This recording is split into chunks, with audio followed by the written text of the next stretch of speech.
Ça faisait quelques années que le journal, comme beaucoup de journaux, allait pas bien, mais surtout dû à l'imprimerie, parce que avant la reprise, il y avait une imprimerie et un journal. Et moi, je suis arrivée en juillet 2022, et les humains et les machines étaient très fatigués. Et rapidement, j'ai proposé à mes collègues qu'on rachète le titre pour pouvoir le sauver, parce que c'est un titre qui a 123 ans et qu'il était inimaginable qu'il puisse disparaître. Ça, c'était à l'été 22, 2022. Ça, c'était l'été 22. Donc, j'ai proposé à Jean-Baptiste Bourde, l'ancien gérant, de cette proposition de rachat par ses salariés sous forme d'une SCOP, Société coopérative ouvrière de production. Donc, c'est que l'outil de travail appartiendra toujours à ses salariés. Donc, nous sommes 4 associés aujourd'hui, 3 journalistes et l'administratrice, avec un associé extérieur qui est le FPL, le Fonds pour une presse libre, qui nous a rejoints. Mais on a surtout pu racheter le journal parce que les lecteurs et lectrices de la vallée nous ont fortement soutenus à travers des titres participatifs, c'est-à-dire des prêts que des personnes physiques nous ont faits. Et on a pu lever comme ça à 50 000 euros plus 70 000 euros de dons, ce qui nous a vraiment permis de racheter le journal, plus évidemment des financements privés, donc bancaires et autres. Et cette reprise a à peu près duré un an. Donc pendant un an, on a créé une société tout en sortant un journal toutes les semaines. Donc ça n'a pas été simple.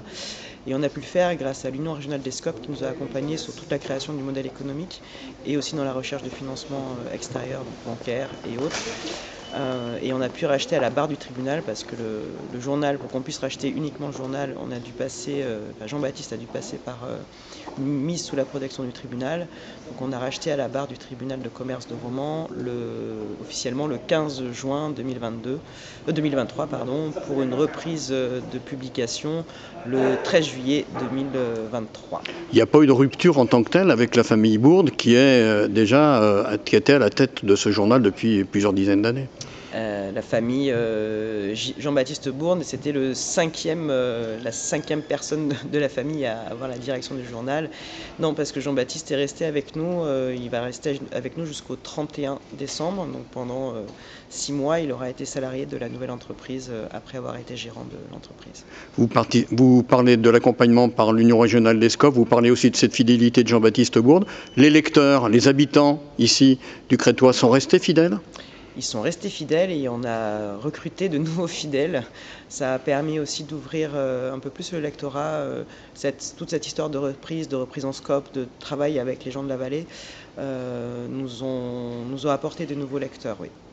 Alors avec plein de projets peut-être, parce que bon là on est sur un journal papier qui a un peu site internet, donc numérique, mais il y a d'autres projets justement, de diversification. On est dans la réflexion pour chercher à se diversifier sur peut-être d'autres produits aussi, parce qu'on sait qu'on ne s'en sortira pas juste avec un site internet et avec le journal. Il y a un rapprochement avec d'autres médias qu'on aimerait aussi pouvoir faire et proposer un peu d'autres choses aussi dans le journal, comme des podcasts ou des choses comme ça.